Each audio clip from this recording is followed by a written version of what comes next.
This is the Movie Hall of Fame for Thursday, August 15th, 2019. That's Adam Hall. I'm Nico. We're your hosts. Yep.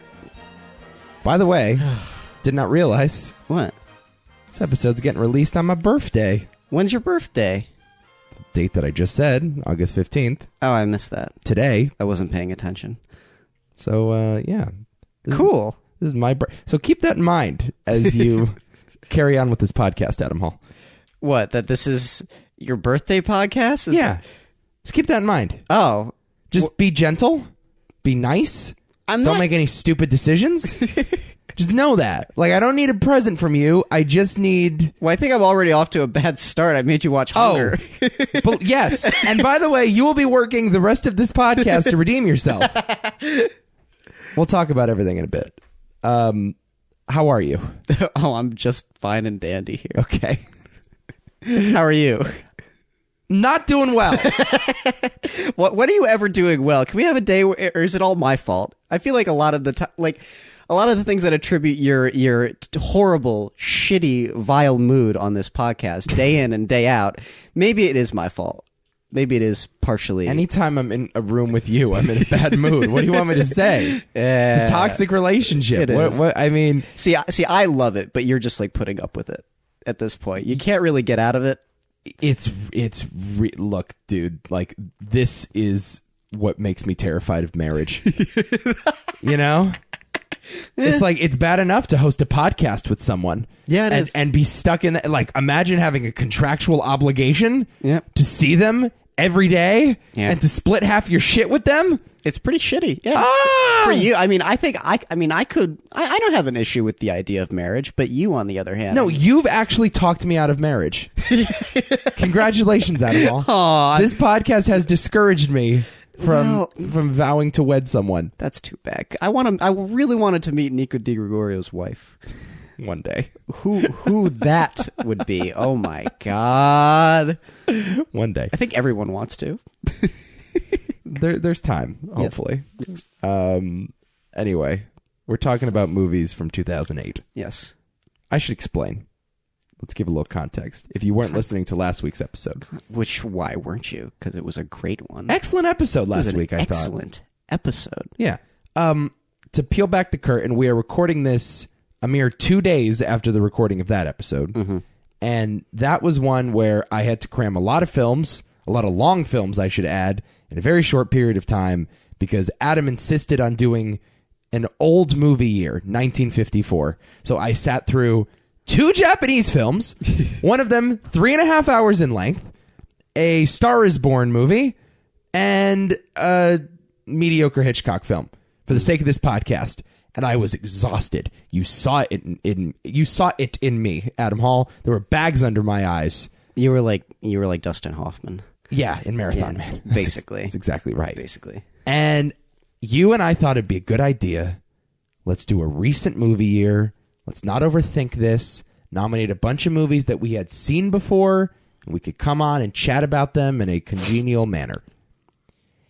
And then you fucking pull this shit on me.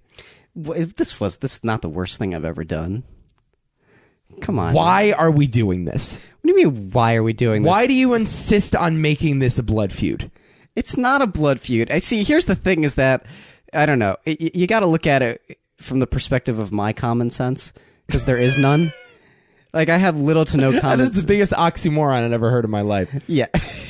What are you talking about? You got to see it from my common sense.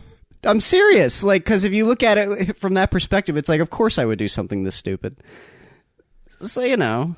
I just think you're out to torture me. That's what I'm convinced of. And here's the problem. You are such a psycho that I cannot retaliate in an equitable fashion. You know what I mean? What are you talking about? You can't. There's no proportional response to this. There's plenty. You could make me watch the Emoji Movie. Okay, no, but you have... Perhaps. But you have such a high tolerance for disturbing shit. Yeah. And gore and violence and indulgence. You have such a high tolerance for that shit that I can't come back at you with my own version of Godzilla. My own version of Seven Samurai. My own version of Ron. Or in this case, my own version of Hunger. True. Can we just jump into this right now? You want to start with hunger? Oh, God. I want to do this right now. Yes, I want to get this off my chest. Dear God. Let's talk about hunger, and then we'll do all the other formalities about 2008. You made me watch this movie, Hunger. Yes. This week. From 2008. By the way, we're doing the year 2008. Here are your nominees. Doubt, Wall-E, In Bruges, The Wrestler, The Dark Knight, and this movie, Hunger. Why'd you make me watch this shit? What do you mean, why? What are you doing to me? Because it's one of the best films of that year. What are you doing? I was looking at the list of nominees, and I'm like, oh, wait a second. Hunger's on this list. Of course I have to nominate it because it's an amazing film. It's not an enjoyable film.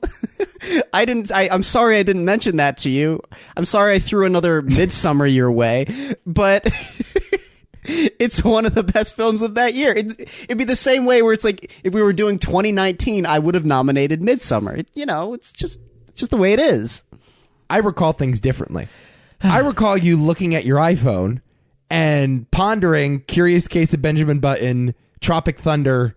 I did not ponder Tropic Thunder as much as I love that movie. Okay, first of all, Tropic Thunder should be here, but that's neither here nor there. Okay. Yeah, Tropic Thunder should maybe ahead of Wall-E. Wow, hot take. Yeah. I recall you looking at your phone, pondering a few movies, and saying, I think it'd be fun if I made Nico watch Hunger. That's how I remember things. And I'm pretty sure that's on tape. Yeah, whatever. I can pull up the archives on this. So I don't buy it.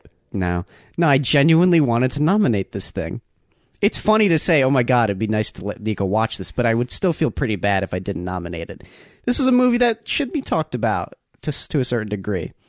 I love Curious Case of Benjamin Button. I know you don't, but it's like, I'm fine with where I am with that movie. I don't need to discuss it any further. This one I've wanted to talk about ever since I saw it. Written and directed by Steve McQueen, starring Michael Fassbender, Stuart Graham, and Liam McHammon, Irish Republican Bobby Sands leads the inmates of a Northern Irish prison in a hunger strike. Mm-hmm. This is based on true events. Something called the Troubles in Ireland. Are you familiar with the history of the Troubles? Absolutely. I know you've been to Ireland. Yes, I have. This is a real blind spot in my historical knowledge, so why don't you explain what this was all about? The Troubles is like I guess you could call it like a mini revolution against almost like Catholic persecution, to my understanding, because there was like a surgence of like Protestantism that was kind of taking over, and then the IRA comes around and they're like, no, we don't want to conform to that. We like this way of living, and if any form of government or authorities tells us otherwise, we're going to lash out and do horrible things like bomb cafes and shit like that. Right. Or if you lock us up for it, we're just going to go on hunger strikes until you let us out, or you tell us, hey, it's okay. Right. And the problem is that they didn't exactly break.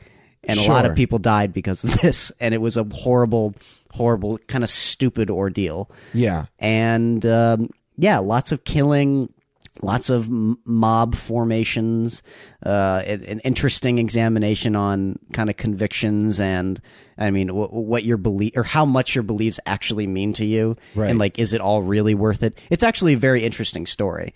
So yeah, it is. So this is where the Bloody Sunday massacre comes from, right? Mm-hmm. That was a part of the Troubles, and I think it lasted, from my brief Wikipedia research on this last night, lasted from like the 60s to the late 90s. I mean, there are some people who argue that there are still traces of that still going on. Yeah. And I'm like, Jesus Christ, really? Right. Well, I guess this stuff is deep seated. Yep. Yeah. I also guess that it's regarding the actual classification of Ireland itself. Yes, that's also true. Yeah. Right? I think like the Republicans or the Revolutionaries, they were called the Republicans, obviously has nothing to do with our Republican Party, believed that Northern Ireland should be a part of the Ireland mainland. Mm-hmm. And Margaret Thatcher and the UK did not want that to happen. And so the other party, whose name I'm blanking on, believed in a divided Ireland. So that was a lot of it. And that sort of confused me. Again, I don't know the ideology behind this movement. Sounds to me like a lot of irrational violence and borderline domestic terrorism. Well, but again, I don't know. I mean, it definitely is. I kind of get it. I mean, if you look at Northern Ireland and Ireland on a map, it's like, oh, they're literally the same island. Right. So it's like, I get it, but I don't It would be like if Brexit suddenly devolved into violence. Yes. And Boris Johnson was ordering shootings of people. Yes. That just doesn't make sense to me. Again, I don't know a lot of the underlying ideology. I'd like to read more into it. I know a little bit about it. I know Zach actually knows a decent bit. Okay. So that's the backstory. You would not really know that this was based on a true story if not for the little pieces of text at the beginning and end giving you the exposition, because this is a painfully intimate, personal, disturbing character study of a film. That's basically all it is. Yeah. And so the whole historical context, this movie could have been made with a bigger budget, with bigger stars, a more vast scope, a more earnest sensibility, if you will. It could have been made that way, like a lot of historical dramas are, but this is just a straight prison film, but like the most prison film I've ever seen. Oh God, I just realized, oh man, something that I know you would have hated about this one was food. Oh, don't get me started. Ooh. Don't get me started. Oh boy. Okay. Yeah. All right, okay, that makes sense. I'm sorry. Well, that and the feces that were smothered on the walls. Honestly, not as bad as the food for me. I think I agree with you. Not as bad as the food at all. Because I've seen that before. People are like, yeah, fuck you. I'm going to spear my feces on my face or whatever. It's like, no. I've never seen that before. I don't know about you. What? You've seen that? Yeah. Poop on people's faces. Yeah. Hey, you've seen the Gigi Allen story. Okay. Well, fair point. And that's real, damn it. You saw someone take a hot dog, shove it in his ass, and then shit it out into someone's mouth. Yeah. Fair point. This is one of the most disturbing movies I've ever seen. Mm-hmm. This is really bad. Yeah, it is. This is tough, man. I saw this in college, junior year, and I came out, I just walked out like I was like broken in half, and I look at my roommate, and I'm just like, I just saw the most upsetting film of my entire life. It's so upsetting. And yeah, maybe the most disturbing. One of the most disturbing. It's so upsetting. I watched this 1:30 a.m. last night. You gotta stop doing this to yourself, man. It's your fault! Don't start with me! Nico, Do not start with me! Nico, you gotta stop doing this to yourself. Do not go with the victim blaming here. Nico, I don't buy it. Nico, it's gonna be okay. You made me watch this movie, and I had to watch Piranha this morning! It's fine, Nico. I'm just saying you gotta go easy on yourself, okay, man?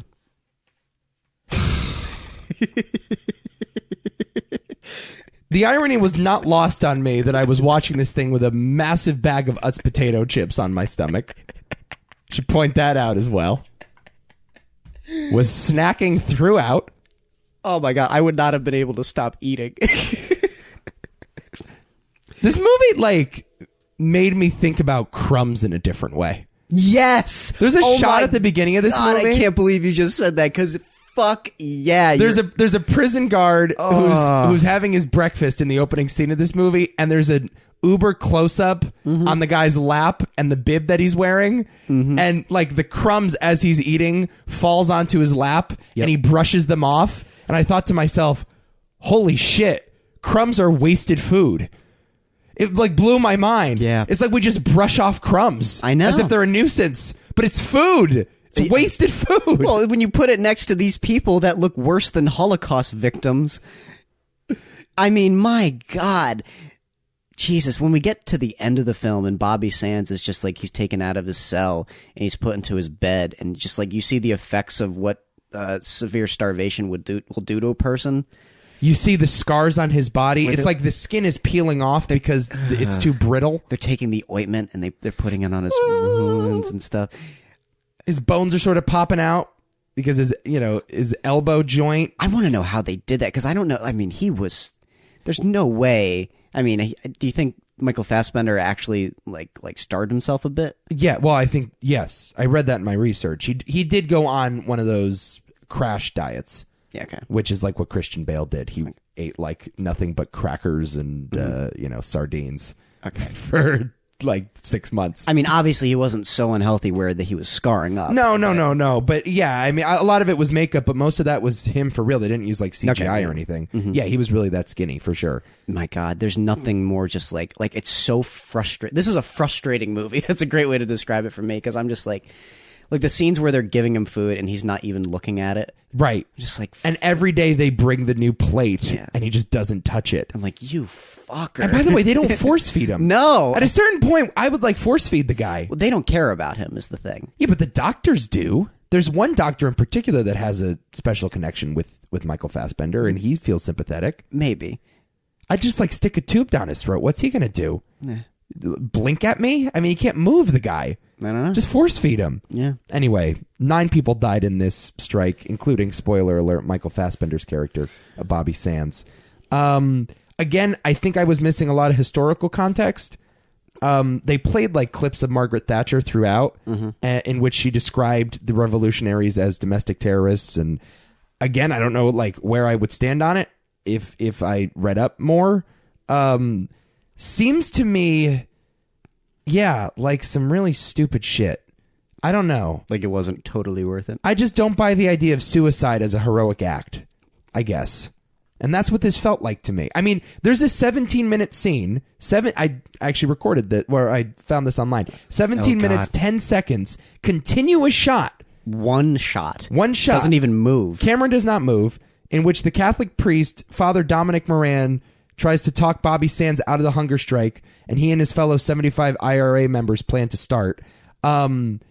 Michael Fassbender is just monologuing about the morality of this and why it's important that he carries out this strike. By the way, the priest is played by the Onion Knight from Game of Thrones, Liam Cunningham, Sir Davos. Apparently, they rehearsed this thing over 15 times a day. Fassbender and Cunningham moved in, or I guess, yeah, Cunningham moved into Michael Fassbender's apartment, and they rehearsed the scene 12 to 15 times a day. On the first day of filming, the actors got it perfect after 4 takes. Pretty impressive.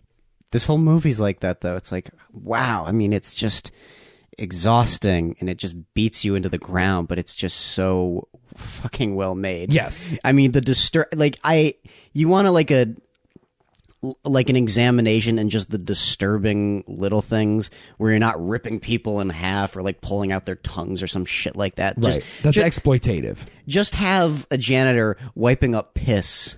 Oh my God. Oh God. That fucking shot never ends. How about like the panning shot of the shit, and then you pan down to the guy sitting on the ground, and there's that pile of food that looks like vomit, but it's not quite vomit. No. And they're like literally using it as molds to pee into the hallway. Oh, it's so disgusting. This movie is absolutely foul. Or when like they're searching their cavities. Oh God. That scene where they're just beating up the prisoners and looking into their canals and things like that. Ugh. And it doesn't. Why did you do this to me? Why did you do this to me? This movie felt like a prison sentence. I agree with you. It's masterfully made. I mean, Steve McQueen is a master. He's one of the best living directors, bar none. And you know how much I love Widows. But why? Why would you make me do this? I wouldn't recommend this movie to anyone. It's hard. No, yeah. I can't recommend this to anyone. I don't think I would do it either. I don't know a single person I could tell to watch this movie. It's just, I mean, other than like the film snobs. Yes, you know. That's it. But this is up there with one of the most upsetting and disturbing films I think I've ever seen. No question. And it never ends. Even when they get outside of the prison, when that guard gets shot in the head. Oh, yeah. And he falls in his mother's lap. Oh, and the mother doesn't react. Because she can't react. It's so random, too. It's just like, wait, what? Right. You know, and then you think this is based on history. This is stuff that actually happened, and 9 people died in this strike, and there were prison guards that were killed by revolutionaries outside the prison. This movie, as we said on the last podcast about Godzilla, this movie is affecting. I mean, more so, but can you blame it? I guess if you're going to make a movie like this is how you make it. Yeah. I'm never going to watch this again. Oh, God, no. This movie doesn't pull punches. Yeah, it's one of those movies, totally respect it, we'll never revisit. And we have another Steve McQueen movie coming in 2011 that's maybe worse. You're going to nominate Shame? Well, Shame is just, like, absolutely one of my favorite films. Shame's a better movie than Hunger? Yes. Oh my God. Yes. You could. I mean, I don't. In a way, it's more disturbing. I mean, you'll see. Okay. It's just movies. I hear there's a lot of Fassbender dick in that movie. Yeah, of course there is. Okay. He's a sex addict, dude. I know. Yeah. Isn't Maggie Gyllenhaal in that too? Or no, who's the woman? No. She was in Carey Mulligan. Yeah, Carey Mulligan. Carey Mulligan, yeah. I'm sorry, I get them mixed up. All right. Let's actually talk about the year now, shall we? Yes. Okay. We got one out of the way. Highest grossing movie of 2008. What do you think it is? Dark Knight. Yeah, duh. Followed by Indiana Jones and the Kingdom of the Crystal Skull. Did not realize that movie made so much money. Wow. It's Indiana Jones, man. I'm stunned. I remember that being kind of a flop, but I guess that was only critically. I was going to say, no, you're just talking about the way the critics I know. responded to it. Word did not get back to audiences in 2008. Huh. Well, it's funny because I don't think critics hated the film. Audiences hated the film, though. Right. That was the thing. That's interesting. Yeah. Kung Fu Panda at 3. This one shocked me too. Hancock at 4. Which is weird. Why haven't we had a Hancock 2? It made so much money. I mean, maybe people didn't like the movie. I mean, I don't like the movie. I'm not a huge fan of it either. So. But again, 4th highest grossing movie of the year. It's a superhero movie. How did that not get rebooted? That's crazy. Yeah, I don't know. And then Mamma Mia at 5. Okay. We're going to talk about the Oscars in a bit because we have a new idea for that. Yes, we do. Honorable mentions. I have a bunch. Cloverfield came out that year. Mm-hmm. Kind of wish we had an opportunity to talk about Cloverfield because I think it's a really interesting movie. Yes, I agree. And was weirdly influential for the time. Yeah, which is actually very influential. Yeah. Not just so much the way you would make a movie, but definitely the way you would market a movie. Exactly. Mm-hmm. Certainly. I think the most influential of those types of movies in a very long time. Mm-hmm. Trailer dropped out of nowhere. It was made in secret. No one really knew what it was. People thought it was a monster movie, but not really. It was an interesting experiment. And it was also J.J. Abrams, and I think created the bad robot J.J. Abrams thing that we now understand. Yes. Funny Games. Another one of the most disturbing movies I've ever seen. Well, at first. What do you mean at first? Well, my interpretation of Funny Games is that it's unbelievably disturbing for like the first viewing, and then I saw it again, and it's still very disturbing for the first half, and then it just becomes so relentless that I start to enjoy it. Okay. It's like, okay, this is so ridiculous that I almost can't take it seriously, especially when he rewinds the thing. I'm like, okay, I think I know what this is. Well, that's you. Yeah. A lot of comedies we didn't put on, and I feel bad about it. Forgetting Sarah Marshall could have easily made the list. Okay. You don't like Step Brothers either. No. Wow. No. So strange. Pineapple Express? I like Pineapple Express. Okay. Obviously, Tropic Thunder. Yes, that's the big one for me that I was like, eh. I mentioned that already. Could have been on. By the way, Get Smart came out that year with Steve Carell and Anne Hathaway. I don't mind it. That's a solid comedy. Yeah. Don't sleep on Get Smart. It's pretty good. No, it's a good cable movie. Yep. Hellboy 2, The Golden Army. Which I love. I know. Hancock, I said already. Mamma Mia, I mentioned already. Vicky Cristina Barcelona. Woody Allen. Oh, I've never seen it. Yeah. Good one. ScarJo. Okay. Penelope Cruz. Solid. I put down Righteous Kill. Just not because it's a good movie, but I think it's so interesting that Pacino and De Niro were in an action movie together and no one talks about it. Yeah, I know. I just think that's kind of fascinating. Because wasn't it terrible? Yeah. Yeah. I just put that down. Interesting cliff note interesting footnote from 2008. We got Che, the Steven Soderbergh movie. Okay. Never seen it either. Gran Torino. Oh, I like Gran Torino. Yeah, I have mixed thoughts on Gran Torino these days. Yeah. Not really sure where I stand.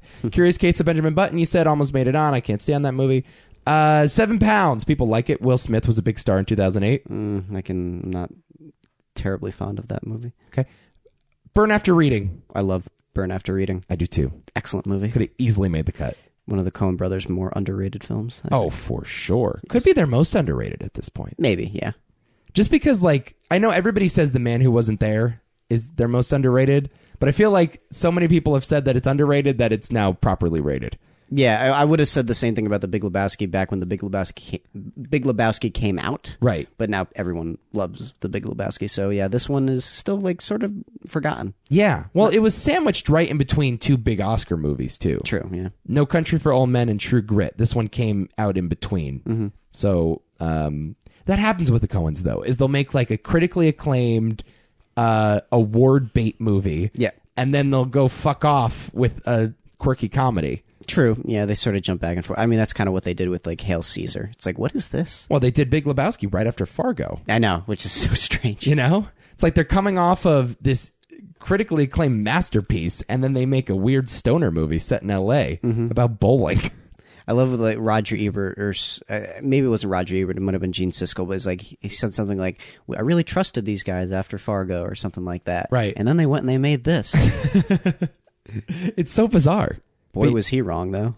For sure. They do that all the time, though. Yeah. Some documentaries. We haven't nominated a single documentary yet. Nah. And I have a plan for one. I know for sure I'm going to nominate at some point in the future. I have not seen very many documentaries. Okay. I don't dig into documentaries as much as I should. I went through a phase when I was like in my late teens, early 20s, where I watched nothing but documentaries for a few months. Wow. Yeah. There was definitely a time I was obsessed with documentaries. Even those movies can be really upsetting, is the thing. Oh, for sure. I mean, my God. I think, didn't Dear Zachary come out this year? Oh, Jesus, did it? Yeah. Really hard film to swallow. I also wrote down Man on Wire. You ever seen Man on Wire? No, I'm not. Okay. Iconic documentary in a weird way. I feel like people reference that a lot, that walk. And then they did a movie about it. Yeah. Which I did not see. I didn't see it. It's a Zemeckis film, though. Right. Yeah. And it's Jogo. I hear it's okay. Okay. So that came out. Bill Maher's Religulous came out that year. I want to mention that. Interesting, thought-provoking movie. And then you got, your Oscar movie, Slumdog Millionaire, which I thought generally was not a good representation of 2008, but we'll talk about that in a minute. Sure. Milk, which I like. Have you seen Milk? Yeah. It's okay. Yeah, it's okay. Gus Van Sant. Mm-hmm. Sean Penn's good in it. Sort of a run-of-the-mill biopic. Frost Nixon, I have not seen, I admit. I do like Frost Nixon, actually. Okay. It's fun. Seems like a Nico movie. It's a Ron Howard film. Okay. So I don't know. Then never mind. I was like, are you sure? It's actually one of his better recent films, I would say. Okay. Have not seen The Reader? I haven't seen it either. Okay. Feel bad about that. Synecdoche, New York? Which is another one that I've been meaning to see, which I have not. That's a Charlie Kaufman movie, right? Yes, which means I probably wouldn't love it, but... Okay, but you'd respect it. Yes. Right. And have not seen Revolutionary Road, but the chicks love that Revolutionary Road. That's another... Well, obviously. Yeah. It's the team-up, the second team-up between Leo and his best friend. Winslet, yeah. All right, let's do it. Let's talk. Should we get into another argument? It's going to be hard for me to argue about this film. Because I should have rewatched it, but we could try. I just gotta... You should have done a lot of things. Well, what do you mean I should have done? You should have done a lot of things, dude. Like what? Is there anything I should have done before I was born? We'll talk about it. Talk about it off air. Doubt. I did not realize that I was heading into such a firestorm when I nominated Doubt. I didn't realize this. Yeah. I'm shocked. What? I really liked this movie, and I thought it'd be... I don't know, a well-respected nominee here. It's okay. Did not imagine that this month, one of the bigger arguments that we'd have over a movie is Doubt. A movie that nobody has seen. I don't understand this. Why do you hate about Doubt so much? I just find it boring, and I hate Amy Adams in the movie. She's a little tough. Yeah. It's like, I think this... You know what? This might have been the instance that... It made me question a lot of actors. It was my first introduction to Meryl Streep. Your first introduction to Meryl Streep was Doubt? Yeah, because this is probably the first movie I ever saw that she was in. This is the first Meryl Streep movie you've ever seen? Yeah. Wow. Well, that's something. And I was like, oh, she I don't know if I like her. So whatever. Oh boy. I'm like, okay, whatever. But then I saw Kramer versus Kramer and Sophie's Choice and all those other and The Devil Wears Prada. I was like, okay, maybe she's a great actress. But but no, I just like very indifferent towards just about everything in this movie. I don't know what it is about the film. And I haven't seen it in a long time. I probably should have rewatched it, but I just remember on first viewing, I was like, oh, that was it. I mean, that was kind of boring, right? I don't know. So you hate this movie because it's boring and it has bad performances. Sure. That's your take. Sure. For the record, Philip Seymour Hoffman's great. I want you to state for the record that this movie is hindered by bad performances. Is that correct? Not Philip Seymour Hoffman. I don't know, man. Meryl Streep is bad in this movie. That's your take. I'll call her flat. Flat! Yeah. Flat! Meryl's incredible in this. What are we talking about here? Meryl is awesome in this movie. Okay. I don't know. I find her very forgettable. I don't think I've ever seen a more convincing nun on screen, ever. Not Whoopi Goldberg. Oh, God. She has the exact demeanor of a nun in this. I guess. You know, she's got a bit of a chip on her shoulder. She's very strict. She reminds you of, like, your grandmother that didn't let you eat candy when she was babysitting you. Yeah. You know what I mean? Yeah, fair. I think we all know, maybe it was like a preschool teacher or something, but we all know older women like this. Yeah. Whether or not you're related to them. I know, like, my father went to Catholic school. So did mine. Yeah. So he hung out with the nuns. And I hear a lot of stories, and I imagine that the experience of dealing with nuns in Catholic school is very similar to the experience portrayed in this movie. I know in particular, John Patrick Shanley wrote The Thing and directed The Thing. It's based on his Tony Award-winning play, and it's also very closely related to his real-life story. Yep. Apparently, he was sexually assaulted by a priest at a young age. And this is sort of a loose retelling of his whole debacle. So it feels very authentic. I will see you on the fact that it's a little flat from a filmmaking point of view because it's not a filmmaker doing it. It's a playwright doing it. Yeah. And it feels very much like a play. It's a self-contained story. There are a limited number of sets. It's all basically in this school. A lot of the action takes place in Philip Seymour Hoffman's office. Yes. All of the emotional climaxes happen there. So, yes, maybe I'm more predisposed to like a movie like this, but I think the dialogue's just excellent, and I think it's an actor's showcase. Yeah. I really think, like, Meryl's incredible in it. Hoffman could be one of his best performances. No, that's the real takeaway from this film, because it's like you know that there's a good chance that he did the horrible things that he did, but you kind of feel bad for him. Yeah, absolutely. You really do. He's a sympathetic because it's Philip Seymour Hoffman. He's excellent in this film. Yeah, but I think and no, most of the performances are good. I don't know. There's just something about Meryl Streep in this. I'm like, yeah, whatever. Amy Adams is troubling. I'll agree with you.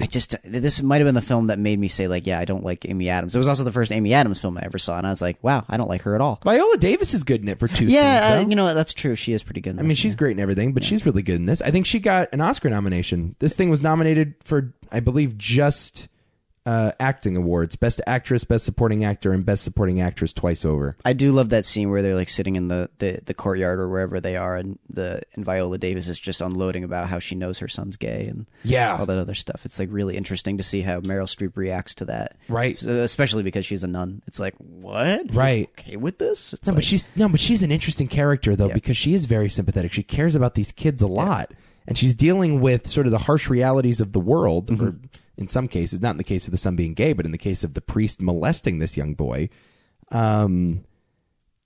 seeing her deal with that and attempt empathy, even though she's like a really straight-laced, strict woman, I just think is incredibly compelling. I love her in this movie, man. I think she's awesome in the lead, and she's the emotional center, and without her, the movie just doesn't work. True. I can't believe your take is Meryl Streep was not good in Doubt. That's nuts to me. Absolutely nuts. I can take it or leave it. Not a bad performance. I didn't say that. I'm just like, whatever. I watch her in the movie. I'm like, okay, all right, fine. It's especially now after I've seen other Meryl Streep movies. I'm like, Jesus, Meryl. I mean, go back to Mamma Mia. Jesus. I love the ending of this movie. I love her final line. I have so much doubt. Really moving. I love like the little details too. There's this running motif, if you want to call it that, where Meryl Streep tells Philip Seymour Hoffman to cut his fingernails. Yeah. And it's just like this little character detail that it doesn't like necessarily say anything in particular, but it feels gross. And so you get this sense that something's not quite right with the guy. You know, he's got a great, a loving face. He's huggable. He's good with kids. Parents like him, but he doesn't fucking cut his fingernails. Something's off there. I just love that little beat. It's always like that one little detail that no one else would spot. Right. And then when you do, you're like, yeah, no, just that one thing sets everything in motion. And then you can kind of trace a line back to what's really going on. Yeah. It's interesting, yeah. Yeah. I love Doubt, man. I think it's a really good movie. I think it's by far and away one of the 6 best movies of the year. There's no question about it. Sorry you don't feel the same way. I was expecting you to put up more of a fight, though. I just don't care about it. That's the thing. It's like I don't have the energy. Like, you know, if this movie never came out, I would have been like, all right, fine. You know, there are times when I watched First Reformed that just visually it kind of reminded me of Doubt in a lot of ways. Well, it's about Catholicism. Yeah, I know, but just the black and white nature of it all, it just feels like that to me. But it's I don't know. I don't care. I don't care about it at all. I hate you so much. All right, let's move on.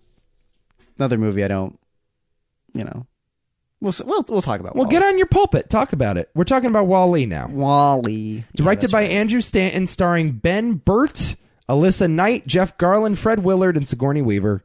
Oh, God, that's right. Yeah. Sigourney Weaver's in this. Yeah, and live action Fred Willard, remember? Holy shit, that's right. They used the actual footage of the guy. Oh, that's so funny. Yeah, Pixar had never done that before. Winner of Best Animated Feature, also nominated for Best Original Screenplay, Original Score, Original Song, Sound Mixing, and Sound Editing at the Oscars. In the distant future, a small waste-collecting robot inadvertently embarks on a space journey that will ultimately decide the fate of mankind. Yeah. What don't you like about Wall-E?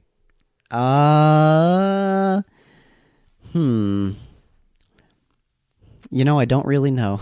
Okay. I like the movie, actually. I'm not saying I don't, but I think it's one of those Pixar movies that I just kind of like, I throw it into like the Finding Dory category, where it's like, yeah, I'll lump it into those ones that are like good, but I don't really necessarily know if I need to revisit that thing. Would you consider it disposable? Ironically. No, because visually it's kind of remarkable. Yeah. What the hell is keeping me back from liking Wall-E? Because yeah, I don't quite know. Because I do really like these little robot characters. Right. I kind of like the journey that they go on. I do. Maybe it's the humans in this. I find the human characters to be sort of annoying. That's entirely what it is for me. Entirely. It's the human characters. So. Yeah. I lumped this into the Full Metal Jacket category. This is 2 movies in one. And the first movie is remarkable, and the second movie is whatever. Yeah. That's what this is.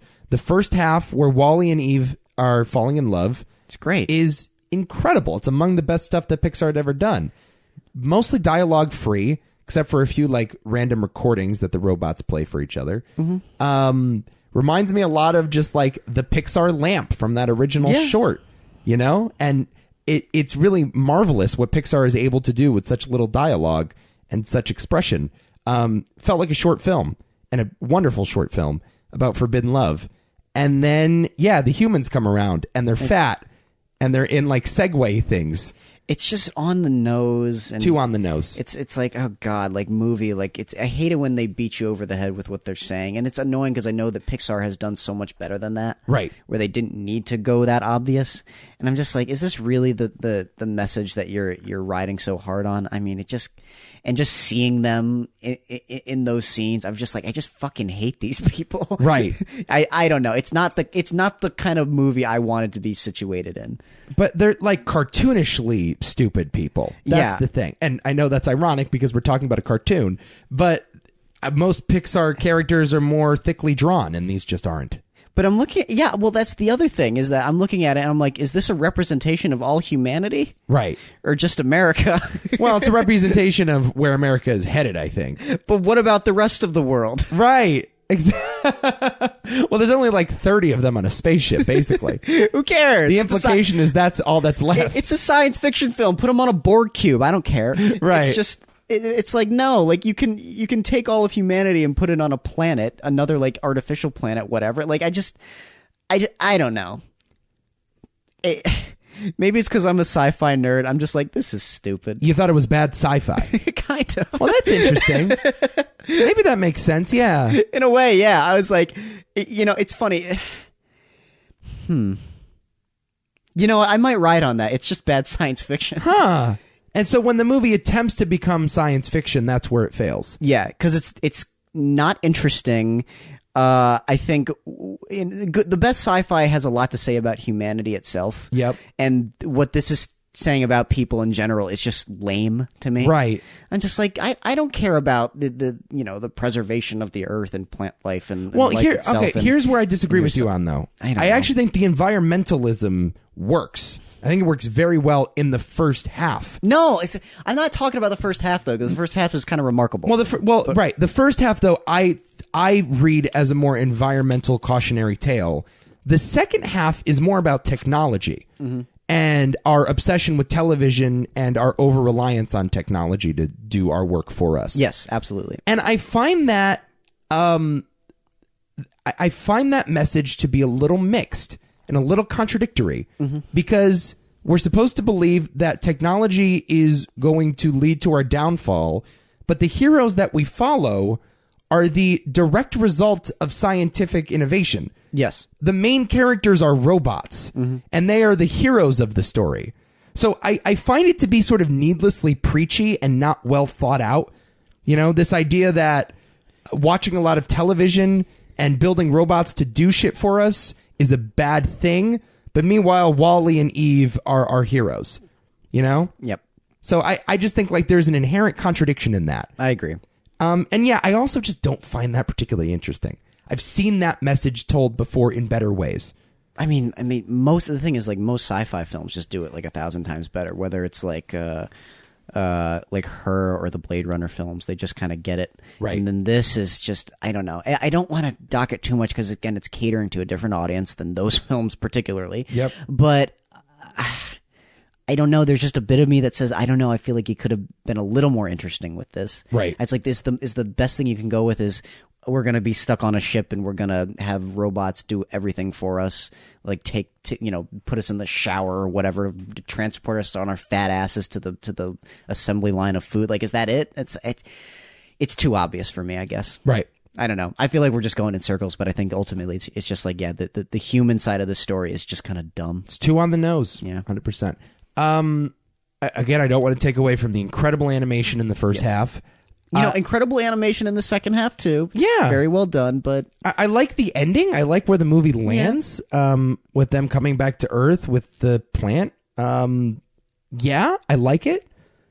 I think agree with you though. Once the humans come into the picture, that's when the movie is ruined for me. And that keeps it from being a great movie. Yes. I think the first half though is still incredible. One little thing for you. Andrew Stanton conceived Wall-E during a lunch with fellow writers John Lasseter, Pete Docter, and Joe Ranfit, the minds behind Pixar. In 1994, this lunch meeting was. Listen to this. Toy Story was near completion, and the writers brainstormed ideas for their next projects. A Bug's Life, Monsters, Inc., Finding Nemo, and Wall-E were all conceived at this same lunch. Wow. And Wall-E didn't come out until Jesus, like over 10 years later. Was it 14 years later? 14 years later. Wow. Damn, dude. That was a weekend. Yeah. I can't think of one idea for a good script. They came up with 4 at the same lunch. Bugs Life, Monsters, Inc., Finding Nemo, Wall-E. 2 hours it took to come up with those. I know. What a productive day. You can go home happy that night. I have problems with people like that. I resent them. That's what it is. In a way, yes. I just hate them. Like, how do you come up with this shit? Yes. It just bothers me. Yeah. I really honestly hope that the guy with A Bug's Life was just like, let's just remake Seven Samurai. Right. I don't think that was the meeting. I hope it was. I really don't want them to be that creative. It's just insane to me. It's insane to me how creative some people are and how I'll never be able to do that. Yeah. It just bothers me. Fucking Monsters, Inc. has an accurate representation of the fourth dimension. Yes. With the doors. I remember Neil deGrasse Tyson was watching the movie and he's like, Well, funny thing about this movie about monsters going into closets, it's actually kind of scientifically accurate. I'm like, what the fuck do you mean it's scientifically accurate? He's like, well. They just stumbled into it. Like fucking... It's like, these guys, man. It's like James Cameron has been working 40 years to come up with an accurate representation of the fourth dimension, and Monsters, Inc. just did it in an afternoon. On accident. On accident. That's the point. It's like, oh yeah, actually... That's precisely how this would work. Like, fuck you guys. You're right. It bothers me. Yeah. They're so brilliant. I hate it. I hate how brilliant they are. Yes. But I also love them. Yeah. Pixar. I mean, if this is one of Pixar's lesser efforts, if we want to call it that, that's still pretty good. Fuck yeah. Yeah. That's pretty incredible. If I make something a third as good as WALL-E in my life, yeah, I can die a happy man. True. All right. This is one of your nominees. And one of your faves. Oh, God, yeah. Let's talk about In Bruges. Finally. Written and directed by Martin McDonagh, starring Colin Farrell, Brendan Gleeson, and Ralph Fiennes. Nominated for Best Original Screenplay at the Oscars. Guilt-stricken after a job gone wrong, hitman Ray and his partner await orders of their ruthless boss in Bruges, Belgium, the last place in the world Ray wants to be. This is a movie you reference a lot. God, I reference it all the time. I can't help it, though. Yeah. Put your finger on exactly what you find so compelling about this story, aside from the execution, because it's a really funny movie with snappy dialogue and good performances, and it's actually pretty well shot. Oh, yeah, actually. For Martin McDonagh, who's a playwright and not a director first. What do you find compelling about this tale? I mean, it's too easy just to go back to the characters, but the characters are quite wonderful. There is an interesting dichotomy here with how funny the movie is, but also how dark it is, and why they're there in the first place. I don't know. I kind of like seeing these people try to, get through their time there amidst just a lot of inner turmoil. And when you actually see why they're there in the first place, it's like, oh shit, this movie is actually means something, doesn't it? So it's not just a simple comedy, and in that way, it sort of reflects life a lot better than it normally would. Because I think, I guess in every movie, as crazy as it is, you sort of try to put yourself in the character's shoes. And I always wonder, like, if anything like this happened to me, how much fun would I be trying to have? Right. Would I be funny at all? Would I be miserable? That kind of thing. And I honestly think it would be kind of messy in the way that Ray's journey is. Yeah. Let's not spoil that character beat, because I actually think people should go out and watch this movie if they haven't seen it. But yeah, the main character, played by Colin Farrell, is coping with a decision that he made. And he's a hitman, so yeah, it involved a gun and someone getting shot. He's coping with that decision in Bruges, and you find out about it halfway through. And it adds, you're right, a whole other dimension to this, because on its surface, this feels like another Waiting for Godot, meandering, dialogue-heavy, My Dinner with Andre comedy. Yeah. But yeah, you add that other plot element, and it's like, no, this is actually an existential film that is meant to simulate purgatory. Yeah. And that feeling of despair and regret. And so, yeah, it actually does a really good job getting into the characters here. Yeah, God. And that's what elevates it for me into a great movie. Can I say something? This is... maybe it's like one of my, I don't know, top 3 favorite screenplays. Oh yeah, love this screenplay. Yeah, I mean, it's excellent. We'll talk about this in a second. I think it should have won best screenplay that year. Kind of surprised that. Well, I'm not shocked that it didn't win, but could have easily took that home. Love Brendan Gleeson in this. Yeah. Obviously, Colin Farrell is the center, and he's awesome. God, he's so good. He won a Golden Globe for this, didn't he? He did. Yeah. He won the Best Comedy Golden Globe that year. Good for him. Yeah. Brendan Gleeson, though, is really fun, and I just love him in everything. And we need more Brendan Gleeson in our lives. Just love that guy. We don't need his stupid-ass son. His son's pretty good, though. His son's like a huge star now. I was How weird is that? Yeah, I know. It took me a long time to figure out that, wait, that's his kid? Right. I guess I can see it. Right. It's just funny who the stars end up being. How do you say his name, Nico? Domhnall. No. Domhnall? Donal. God. You fucker. I have a little bit of a problem with this ending, though. Oh, yeah? In Bruges, yeah. Yeah. I have a little problem with this ending. If I were to nitpick, I find that final moment to be too cute. You know? What, where the little person gets his head blown off? Spoiler alert, but yes. I find that to be a little too clever for its own good. Okay. And not like a natural emotional climax, but just Martin McDonagh putting a character in as a plot device and then paying it off and being like, I'm so clever and smart. I figured this out. Look at the parallels between these two men. Mm-hmm. And it just always felt a little, I guess the word is not exploitative, but a little too clever for its own good. Sure. And it just didn't sit with me right. It just felt like, oh, that's kind of a gimmicky ending. I don't know. What are your thoughts on that?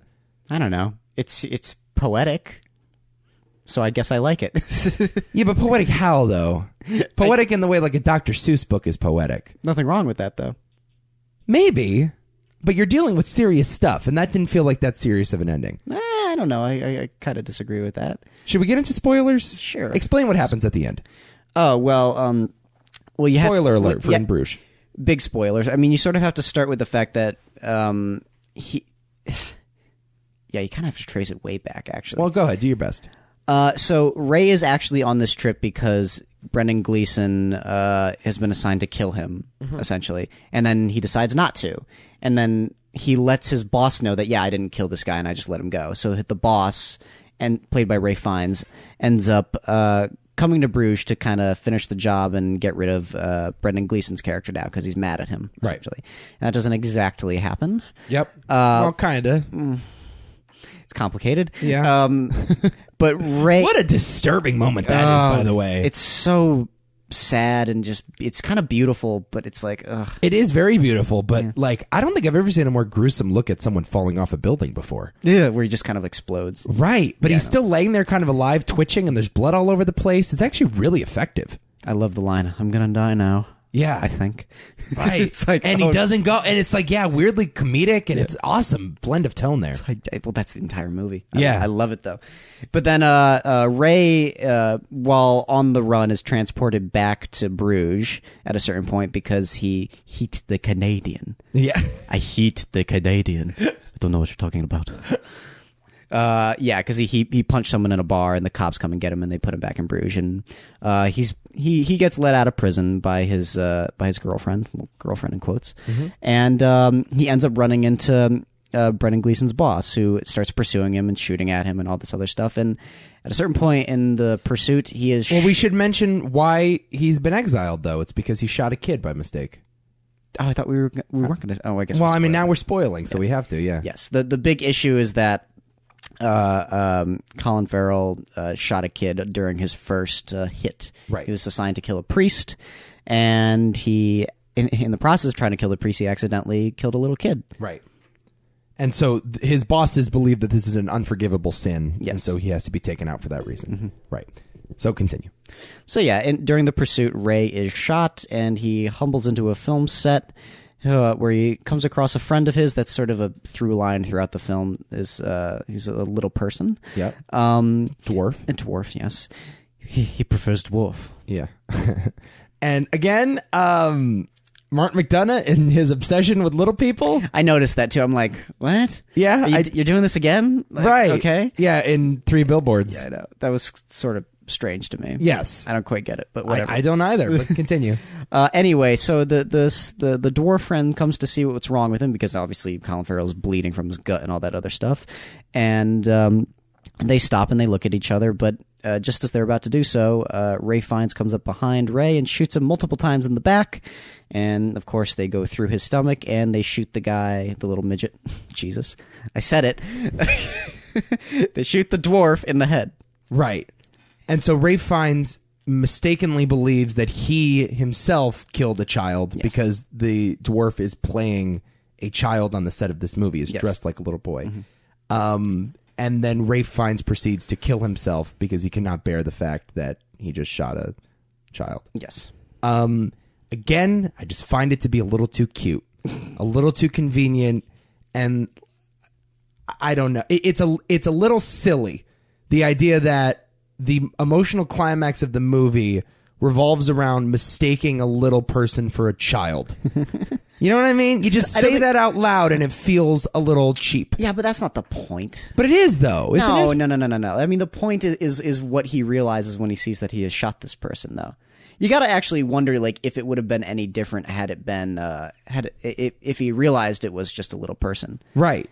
You know, I mean, well, I'd like to see them go there, yeah, but they don't go there. But at the end of the day, I'm not sure it really matters. I still feel like he may have ended up in the same place. Right. Well, that's the other thing too. It's like the film implies that it's more forgivable to shoot a little person as opposed to a child, and right? Like, isn't part of the emotional climax of. In a way, yeah. Colin Farrell says, "Don't kill yourself. That wasn't a child after all. That was just my little person friend." It's an interesting question, though. Maybe it is more forgivable.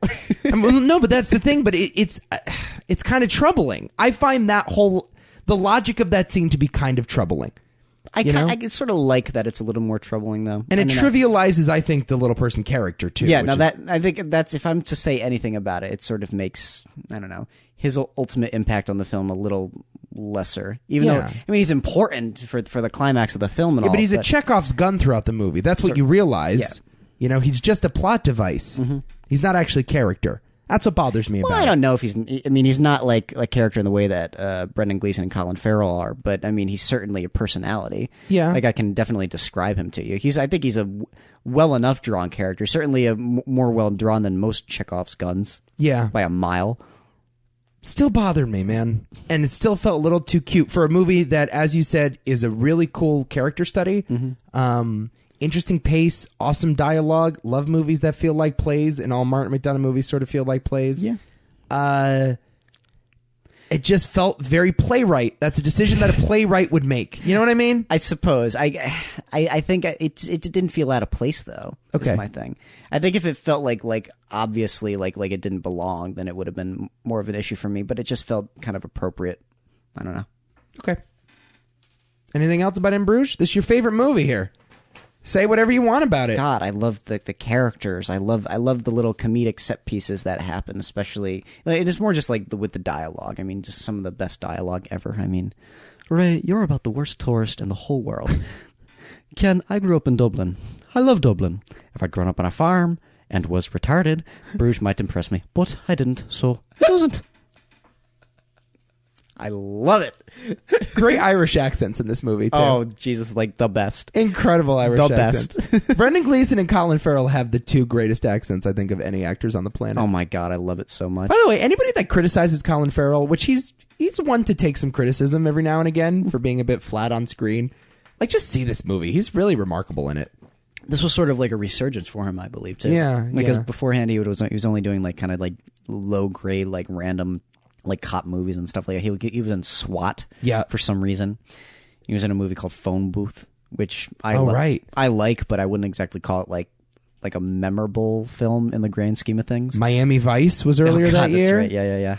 Oh my God, yeah. He's in a lot of weird movies at the beginning of his career like that, but SWAT, as you said, Daredevil he was in. Oh God, that's right. He was in Daredevil. Minority Report.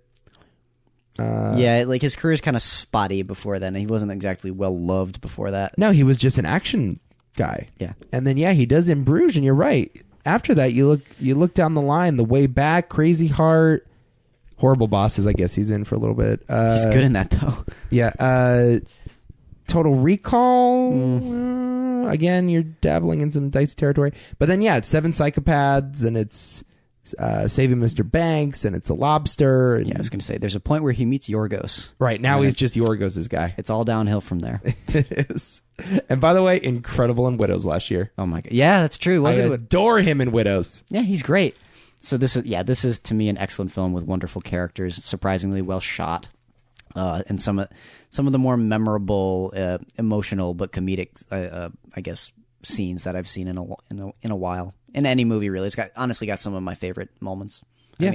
I mean, I just love the whole a church tower sequence when Brendan Gleeson jumps off of it. But the build up to that as well is wonderful. Yeah. I love it when he's like, no, you say all that stuff, I can't fucking shoot you, can I? And he's like crying. He's like, it's entirely up to you, man. You gotta love hitmen with a total understanding of their profession. Yes. It's my favorite trope. And that's the whole movie. Yeah, it is. They just know exactly what the score is, and they've accepted it as fact. It's the whole reason why I like John Wick. Oh my. That's okay. Fair. Right? That's an interesting look at that movie. You know, criminals that treat their jobs as a profession are just awesome to me. Sure. I love that. Still haven't seen John Wick Chapter 3. Yeah, that is shocking to me. You haven't went out and saw that yet. No. You missed your chance to see it on the big screen, dude. Yeah, I know. Oh. Heard it was good. Yeah. Okay. It's fucking John Wick, of course. All right. Damn, I wish we could have done a podcast about that one. I'll see it eventually. All right, let's move on. Okay. We've already talked hunger. Yeah, we have. So let's go to The Wrestler. The Wrestler. What a peachy film this one is. Oh, real... yeah, a real joy. Directed by Darren Aronofsky, starring Mickey Rourke, Marissa Tomei, and Evan Rachel Wood. Nominated for Best Actor and Best Supporting Actress at the Academy Awards. A faded professional wrestler must retire, but finds his quest for a new life outside the ring a dispiriting struggle. Now that I've seen Hunger, it's no longer the most depressing movie of the year. That's great. What? The Wrestler? Yeah. Oh, God, yeah. Because when I saw this one for the first time, I was floored with it. And I haven't like revisited it a ton. It's been on TV. Yeah, every once in a while. Every once in a while, so I'll like flip it on for like the Marissa Tomei scenes, and I'll enjoy it. But this movie's a real downer. Oh, God, yeah. I mean, it's just about a guy just deteriorating. Right. Really. But it's also quite beautiful and intimate. Oh, so this movie is so beautiful. Yeah. Yeah, it's so sad and it's just wonderful. But it's sort of, it's shot with like an avant-garde sensibility. Yeah. Where, like things are sort of kept from just not a total distance, but a little bit of a distance. Where there are times where it feels almost more documentary in a way. For sure. Yeah. Yeah, it's shot like a documentary. It's just like the camera's in the room and it's all handheld for the most part, right? Yeah. Yeah. Yeah, the film stock is kind of grainy, almost looks like a VHS camcorder type thing. Similar to like if you were watching professional wrestling tapes from like the 70s. Yep. This is what it would look like. And a lot of the dialogue was improvised. Really? Yeah. I guess I can see that, yeah. Like the deli scene. I love the deli scene. Oh my God. The deli scene is dope. You know, go back, go long. How about them Cowboys? I love how much fun he was having doing that too. It's so great. Totally improvised with real customers at the grocery store. Wow. That's what that was. Were they all real customers? I mean, I think they were told they were filming a movie, but yeah, they were actual customers at the grocery store. One of them looks exactly like Martin Scorsese's mom. I don't think Martin Scorsese's mom's in it. No, I know, but it looks exactly How do you like know what Martin Scorsese's mom looks like? I've seen Goodfellas. That's Martin Scorsese's mom? Yeah, like I'll make you something. No, I haven't seen him in so long. I like, come on inside. Yeah, that's Martin Scorsese's mom. What? You didn't know that? The fuck? What? Are you kidding me? Come on, dude. Dog Lady's Martin Scorsese's mom? Yeah, What? Yeah. It sounds better in Italian? Yeah, one dog looks one way, one dog looks the other way. Yeah, and it looks better. It sounds And the better. mail goes, hey, what do you want from me? That's Martin Scorsese's mom? Yeah, dude. Ma, can I take this knife? I'm just gonna use it. You know, gotta get the hoof out. Got to get the, what do you call it? The paw? The paw? The hoof. The hoof. It's a sin, Ma. It's a sin. Are you kidding me? Yeah, dude. I didn't know that. Come on. I swear to God, I didn't know that. Wow. That is one of the big... How do I not know that? That's amazing to me. How don't you know that? How do I not know that? Jesus. How do you know that and I don't know that? That bothers me. That bothers me that I didn't know that. Oh, no. This started off, how do you know what Martin Scorsese's mom looks like? And I'm like, how could I not know what she looks like? Oh, no. I do not like that I don't know that. Jeez. That's Marty's real mom. Look it up right now. My favorite scene from Goodfellas. Yeah, my favorite scene too, probably. Look it up. I promise you, I'm not kidding. Oh, my God. Why don't you find a nice girl? Henry, you don't talk so much. That's Scorsese's mom! Yeah. You bastard. It really bothers me. I didn't know that. And that you did. I just don't like that you have that in your head and I didn't have it in my head. Well, now it's in my head. Okay. It's crazy. If you're wrong about this, you're in trouble. Martin Scorsese. Oh, come on. Spell it right, you stupid phone. I hope you're right. Yeah. If you just got this wrong, this would be very embarrassing for you. It would be very embarrassing. But I'm right. Damn, dude. Yep, that is her. Mm-hmm. That's a woman from the scene. Yep. I love that. She's great in that movie. Yeah, she makes cameos all the time. She was in Mean Streets and she was in Casino. Yeah. Okay. His dad is in a few movies as well. So did not know that. Okay. Anyway, yeah. So a lot of improvised dialogue. A lot of real wrestlers were used in this movie. Yep. Oh yeah. So you can tell too. It gives it a real authentic look. Let's talk about Darren Aronofsky for a second. Oh God. Oh Jesus. I mean, we've talked about him a lot. We're talking about him again. Yeah. My God. For some reason, he comes up for a guy with not like a huge resume and not a lot of movies that we love. We talk about him quite a bit on this podcast. Well, he makes very good movies sometimes. Yeah. But even like his very good films are films that I don't really want to rewatch. Yeah. So, you know. Is this his best movie? I don't know. I mean, it's definitely his most accessible, which is saying something. Oh, for sure. If this is his most accessible. I think his best, though, I mean, it could be Requiem for a Dream. Really? I mean, Requiem for a Dream is just like filmmaking galore. Like, he's doing so much in that movie, but it's just not enjoyable at all. You never saw Pi, huh? No. I hear Pi's an awesome independent movie. Black Swan's a lot of fun. Yeah, it's true. I do love Black Swan, like, a lot. Black Swan's a good time. Of all the ones I've seen, this is by far and away his best, in my opinion. It'd be like those three: Wrestler, Black Swan, and Requiem for a Dream. Yeah. There's not many more. There's like Noah, Mother. There's The Fountain. I've not seen The Fountain. I hear it's not good. That's not true. Really? You defend The Fountain? Easily. I didn't know you were a Fountain stan. It's just out there. Really? And I don't understand the movie, but, you know, whatever. Wow, didn't know that. Yeah. No, I just love how personal this movie is. It's a real actor showcase. Oh, my God. Mickey Rourke, it's his comeback performance. Like, it's Mickey Rourke like you've never seen him before. Like, rightfully so, because he's phenomenal in this movie. Yeah, he's tremendous. And I am going to talk about Marissa Tomei in just a minute. But, oh my Lord, is she wonderful in this movie. Yes. She is stellar. I think by far and away her best performance. Probably. I love My Cousin Vinny, but this is by far and away her. And this is an Academy Award-winning actress we're talking about here. For My Cousin Vinny. Yeah. But this is much more complicated. Oh, yeah. Yes. She's just great. Again, it's beautiful. It's one of those few movies, though, that is beautifully sad. Yeah, that's a great way to describe this film. Where you come out of it and you're like, I love that I just spent that time watching it, but I'm so depressed. Oh God, no! This is a rough film in that way. It'd be like it's honestly it's something that that Lars von Trier would make if he wasn't a sick fuck. Oh, because I was watching it and I'm like, yeah, this feels like it could have been a version of Melancholia if again he wasn't a sick fuck. So, you know, it's great in that way. And it's like, you know, it's all my favorite parts of Melancholia until the film just gets, you know, like I want to slit my wrists. Right. But, you know. Yeah. And it has this really gritty quality. I mean, you know, Mickey Rourke actually cut his head at the beginning of that movie, you know. I completely believe that, too. Yeah, with the knife. Oh, it's so, oh, God, it's terrible. By the way, this movie is interesting because I know jack shit about professional wrestling. I don't really know anything. I don't know anything. It could be my biggest cultural blind spot. I know The Rock. I know Macho Man Randy Savage, John Cena, Andre the Giant, Hulk Hogan, Rowdy Roddy Piper. Yep, all names I've heard. Never seen them actually wrestle. Me neither. I don't think I've ever sat down to watch professional wrestling ever. Never watched the WWE Monday Night Raw.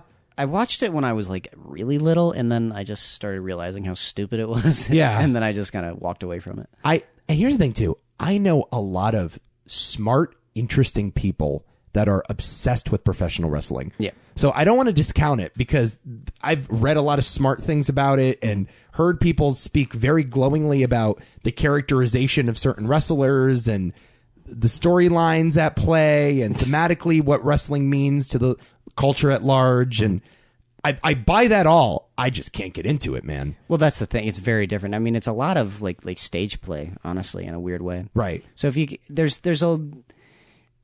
a crowd who could appreciate that. I mean, I certainly love plays. Yeah. I mean, plays feel far more well crafted than something like professional wrestling. Yeah. Like professional wrestling is like the soap operas of plays. Right. Exactly. Yeah. Yeah. Right.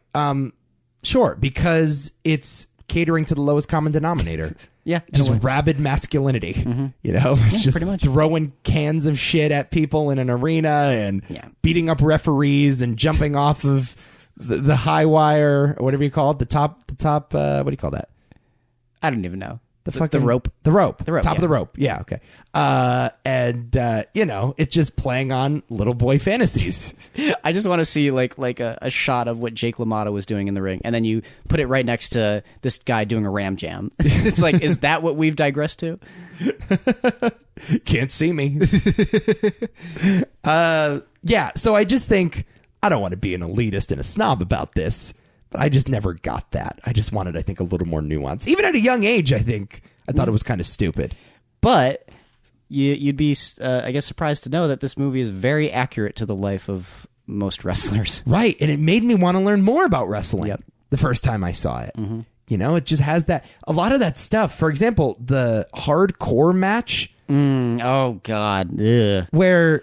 the staples. Yeah, they're stapling things into each other and they're slamming glass into each other's faces and they're beating each other with sticks. Mm-hmm. Apparently that's something that actually happens. Yeah. That's a real thing in wrestling. Barbed wire for some godforsaken reason. Yeah, it's pretty crazy. But it feels incredibly accurate. It's like, yeah, after you turn 40, this is what a professional wrestler would do. Yeah. They would be hopped up on pain pills. Uh-huh. And they would be doing signings and appearances and taking photos with fans. And they would be doing weird indie wrestling matches in high schools. The worst scene in this film for me, I mean, I don't know if it's the worst, but it's one of the more powerful scenes is when he's at that signing in that room and with all those other like kind of has-been wrestlers. Yep. And he's just looking around and nobody's there aside from like maybe one or two people. But that honestly makes it a little worse. And then he looks at his friends next to him, and they're just sitting there twiddling their thumbs. Right. Oh, God. But he's so kind and genuine to his fans, though, too. Yeah. He never... I mean, he has the scene, obviously, in the grocery store where he says, I quit! Which is a great... I quit! I quit! And he slices his finger on the meat slicer and starts throwing things... Right? So he has that, like, outburst. But for the most part, the guy is a buttoned-up professional. Like, he... in public, puts on a real happy face, does his job, is a performer, and a respectful performer, I would say. Like, a respectable performer, I should say. He greets his fans with care and takes photos and does autographs and everything. Which is what makes the story even more sad. It's kind of the Robin Williams thing of he's living just to please. And so once he's lost that thrill... once he's lost his purpose, there's no reason to keep going anymore. He's not living for himself. He's just living for, I guess, the attention or the crowds. And in a way, the film kind of ends reflecting that. Right. Really sad. Which is a sad ending that should be played triumphantly, but isn't. In a worse movie, him climbing to the top rope and jumping off in a blaze of glory should be revelatory, but instead it's just depressing. Yeah. And it's an incredible moment for that reason. Because it doesn't feel like that. It's just like wow, dude, like you never should have gotten back in this ring to begin with. Right. It's like it's unfortunate that he was kind of forced to do it, I guess. Right. You just feel so awful for him that he has to do his iconic thing that he's known for. Right. That's a sad thought. Like the one thing you're known for, it's sad that you have to go and do that again. Right. The one thing you're known for that you can no longer do medically. Like it is best for you not to do it anymore, but you do it anyway because he's going to work. I think he even says that several times in the movie. What do you think I'm doing? I'm working. Yeah. I'm on the clock. Got to go out there, put on a show. That's what I've been put on the earth to do, is put on a show. I respected the profession a lot more after watching this movie. And I think that's partially the point. Right. Also, the relationship between him and his daughter, so hard to swallow, man. I know. But feels so real. And the Marissa Tomei thing, again, I'm going to mention it in a bit. Just one of the most moving relationships I think I've ever seen on screen, but not for the reasons you would think. No. Just an awesome story about, in a weird way, forbidden love. Which is, I mean, you wouldn't, I think in a lesser movie, like characters like this probably would have gotten together. Right. And you generally think that, oh, yeah, no, there's no reason why they shouldn't, right? Because they're on the similar levels, right? And the movie's like, it's a lot more complicated than that, guys. There's a lot going on. Yeah, it doesn't really work that way. What if she has a kid? Mm-hmm. You know? Does she really give a shit about guys like this? Should she give a shit about guys like this? Right. You know, it doesn't matter if she's a stripper. I was Right. like, you know, it doesn't really matter that she's a stripper, does it? No, that's just sort of another character beat. Yep. Yeah. A really, really, really smart film. Yeah. But just heartbreaking. So personal and an actor showcase yet again. That being said, way to go, Darren Aronofsky. You just added another film to your filmography of movies that no one ever wants to see again. So good for you, buddy. I can watch it again. I can watch it again. Give me a year. I love hanging out with the character. I can do it again. Yeah. Yeah. A couple things. Randy the Ram Robinson shares characteristics of the two biggest wrestling icons of the 1980s, Hulk Hogan and Macho Man Randy Savage. So Accurate. there's that. He is loosely based on those characters. Also, I guess the studio wanted Nick Cage for this movie. Have you ever read that? What? Aronofsky always wanted Mickey Rourke. Studio said, no, we want Nick Cage. He won that battle. Nick Cage did not get the part. Yes, he what, could you? Oh my God! Could you imagine what this movie would have been like? It's just bizarre to me that the studio would have wanted it. I don't get it. It's just very strange. Why would you think? Even though I know Mickey Rourke was not known for deep character studies, but who cares though? I think you could still call him a better actor even at that time. Nick Cage is a weird choice for this. He would have gone so over the top with it. It would have been terrible. Ugh. It would have just been a bad movie. Yeah, probably. Very rarely can one actor destroy an entire movie, but if Nick Cage was in The Wrestler, it would have been unwatchable. Yeah, I can agree with that. It would have been just distracting. Yeah. Because this is also like a movie kind of about Mickey Rourke. Yeah, in a way. In a way, yeah. It's one of those. Yeah. Okay. It's great. It's great. Love The Wrestler. Me One too. of the best of the year. Yeah. All right. I have been promised some compelling podcast content. So I expect some compelling podcast content. Here's what I'm confused by. Okay. When we decided that we were going to do 2008, it was settled. The Dark Knight is going to get inducted into the Movie Hall of Fame. So congratulations right now to The Dark Knight. Yeah, it's a Dark Knight. I'm just making that decision without you. Okay. Congratulations. Now, you have been saying for weeks how much you love The Dark Knight. Yet, that sentence inevitably is followed by, but I have some real issues with it, and I can't wait to trash this movie on the podcast. So I'm kind of confused. Yeah, that's okay. You have the floor. The Dark Knight. Here we go. I mean, I think it's a great action film. I think it's got some superb direction. I quite love Heath Ledger. I mean, it makes the movie in quite a few scenes. I mean, it's very unforgettable, very iconic. I mean, it's hard not to love some of the Batman shit in it, and the character of Harvey Dent is wonderful.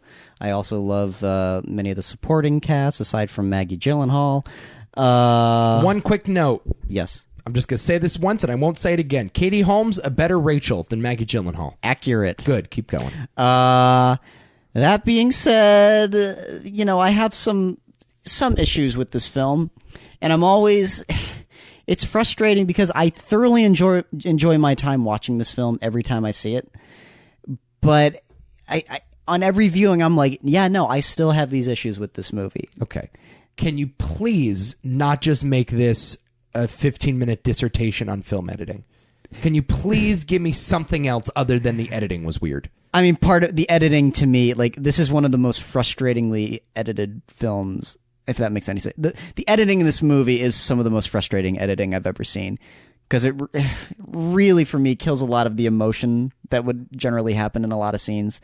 It also kills just the flow of the movie in general. It's just jarring at times, especially the way it jumps from scene to scene without any rhyme or reason. I'm like, whoa, okay, we're here now? Mm-hmm. There's a lot of things like that, and the movie moves very quickly, but it's almost like too tightly edited, if that makes any sense.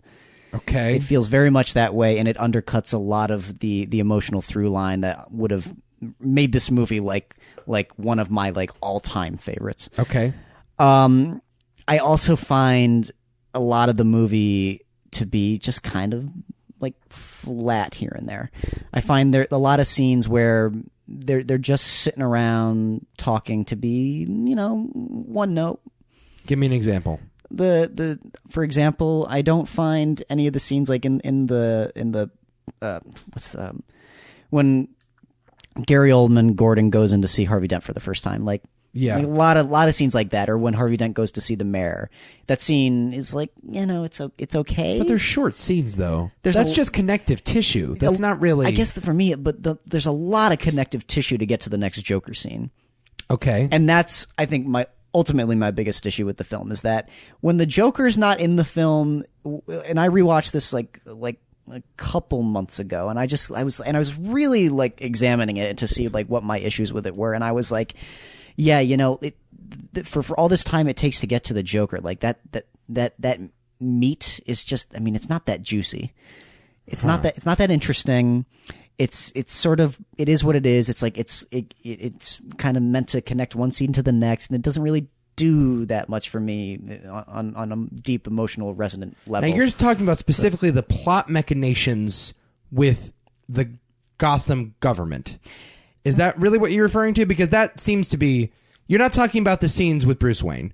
Yeah. Do you like the Bruce Wayne scenes?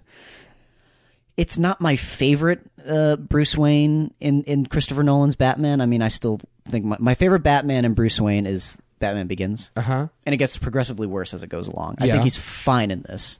Okay. He does his job well enough. The stuff with Alfred is good though, right? Yes. Oh yeah, I agree. And but this is another issue.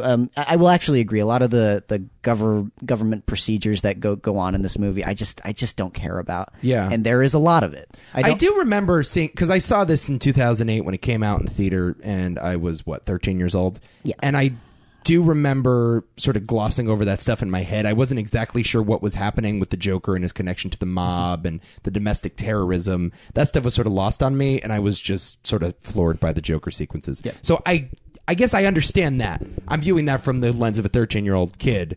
It just wasn't the most interesting stuff to me. And I think to this day, yes, the more rewatchable scenes obviously are the ones with Heath Ledger. Yes. Because it's an all-time great performance. But keep going. And I guess the final issue that I have with the movie more than anything, I mean, you could call some scenes a little like not convoluted, but just like so complicated where it's like, how could the Joker pull this off, like that kind of, but I don't really care. It's a comic book movie. Right. There are long YouTube videos talking about the Joker's plan and how everything had to go right and how...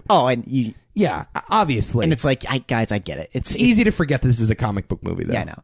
But I mean, when you think about it, it's like, yeah, you could probably pick it apart, but that you're missing the point. Right. The fact that I'm not criticizing that and everybody else does, that's, sure. I'm proud of myself. Okay. The Christopher Nolan is preachy.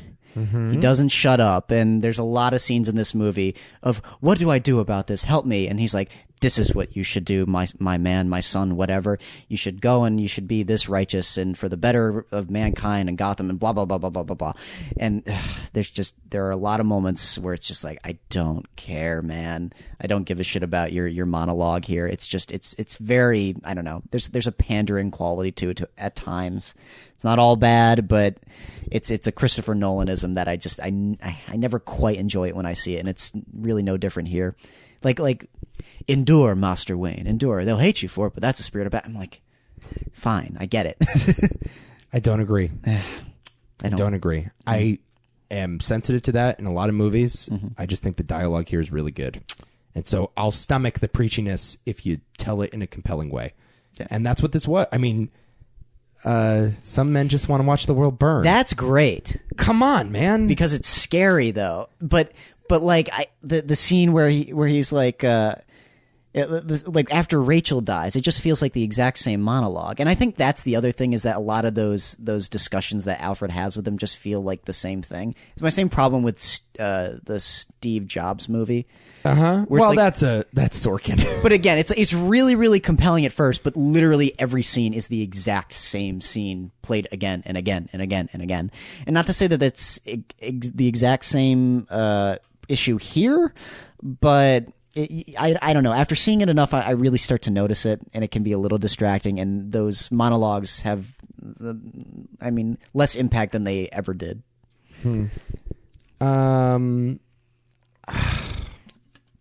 I don't agree. That's okay. I just don't agree. I think the one thing that you can say about this movie, look, I'll buy your criticisms on a technical level. It's important to note this is a big budget action movie, and the fact that it is not quite Heat, it feels like Heat, but is not quite Heat, shouldn't be a detriment. Like, the fact that we got a superhero movie this good is a credit to Nolan here. So, like, we can pick apart the editing style. We can pick apart some of the emotional moments that it hangs on or doesn't hang on. We can pick apart how on the nose some of the imagery is. But this is, like, the best version of this material we've ever seen, bar none. And so I am grading on a curve. I also think the dialogue is incredibly quotable, incredibly moving. The stuff with Alfred and Bruce is awesome. You either die a hero or you live long enough to become the villain. Great line. Awesome line. And sure, it's on the nose, but it's a Batman movie, man. Yeah. And I appreciate the fact, I applaud the fact that Nolan decided to swing for the fences and make a movie that's that reflective and that big of ambition, and I guess you might call it preachy, but I would call it moving. Yeah. Well, he cares, though. Like, as much as I want to hate Christopher Nolan at times, even in interviews, it's like, fuck, like, this guy is really genuine. Seriously sincere, yeah. Yeah, he's a completely genuine. He's kind of a lovable guy, and you can really see that in his films where it just feels like he's just trying to do the right thing. It's just that he I don't know. His mind's not always in the right place for me, and he doesn't always know that. Yeah. But the thing about this movie is that, it's got like 10 of the most memorable sequences in film. Yeah. Period. No, it's Heat with Batman. That's what I'm saying. Yes. Like, the scene in the middle, the chase through the garage, the Joker standing in the middle of the road ready to get run over. The hospitals, the classic hospital sequence. The hospital scene. We can all give or take the fairy stuff, I'm sure, with the criminals and the good guys and the prisoner's dilemma with the explosives. I like it. Yeah, not my favorite part. The movie has some third act problems for sure.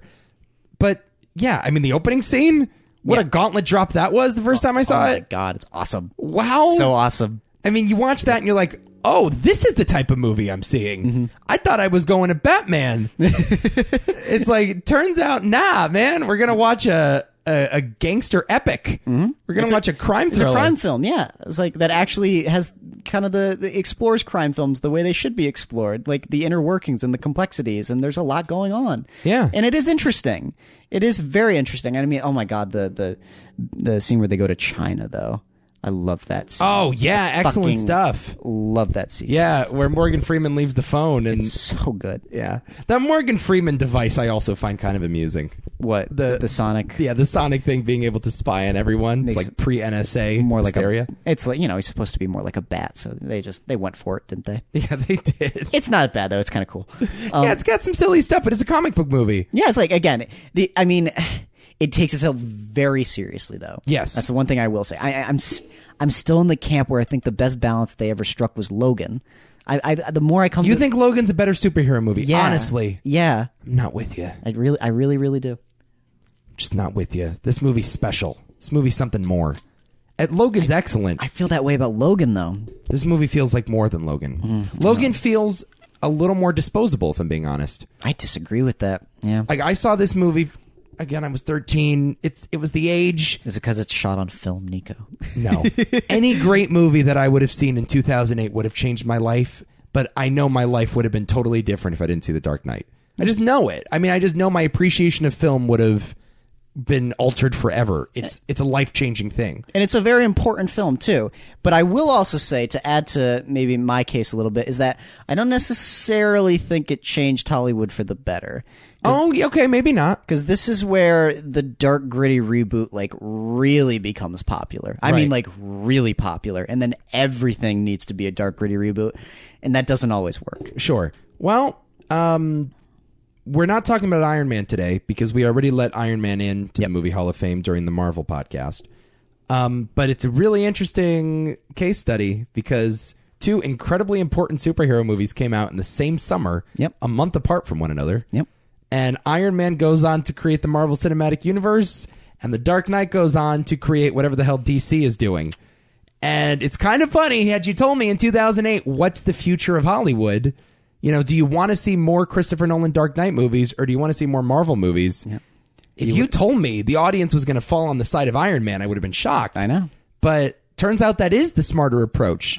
You know, Hollywood goes for joy more often than it does for dourness. I mean, this movie went on to try to make Superman dark. Yeah. It created Man of Steel. Not great. No, not at all. Yeah. Man of Steel? Yeah, and Batman v Superman, Dawn of Justice. David Goyer wrote both movies, didn't he? Can we do a Why Is This a Thing on Batman v Superman? Sure. It is. It definitely is. In a lot of ways. Yeah. That piece of shit. Anytime you want. Couple notes about the legacy of this movie. I already talked about my relationship. I saw this thing with my parents. I first saw it at a drive-in, which we discussed in a we did earlier podcast. That's right, yeah. I went to Starbucks afterwards, and I was floored. I didn't know what to do. I want to reiterate, guys. Like, it's a great movie. I really, really love this film. I mean, again, for just the incredible set pieces and some awesome performances and just some of the most memorable things I've seen in a movie. It's just, it's not perfect. Of course, one Best Supporting Actor, Heath Ledger, posthumously took home that award, obviously. Best Sound Editing at the Oscars, also was nominated for Cinematography, Film Editing, Art Direction, Makeup, Sound Mixing, and Visual Effects. Sure you're not happy about some of those nominations. It was the movie that spawned the 10 Oscar nominees in the Best Picture category thing. Yeah, that's right. Because they were so fed up, right? Yeah, it was snubbed of the Best Picture nomination. Slumdog Millionaire wins. And we were all like, yo, we gotta get The Dark Knight. If a movie like The Dark Knight comes out, there's no way we can't nominate it for Best Picture. So they expanded to 10 nominees, and now we have the somewhere between 5 and 10 rule. It's like, if Mad Max Fury Road can be nominated for Best Picture, a movie like that, how the hell are you not gonna... I know, that's the thing. Like, in retrospect, the Oscars must be, like, really pinching themselves. Like, fuck, what did we do? It's one of the biggest snubs ever. It really is. But it's funny. It was immediately evident.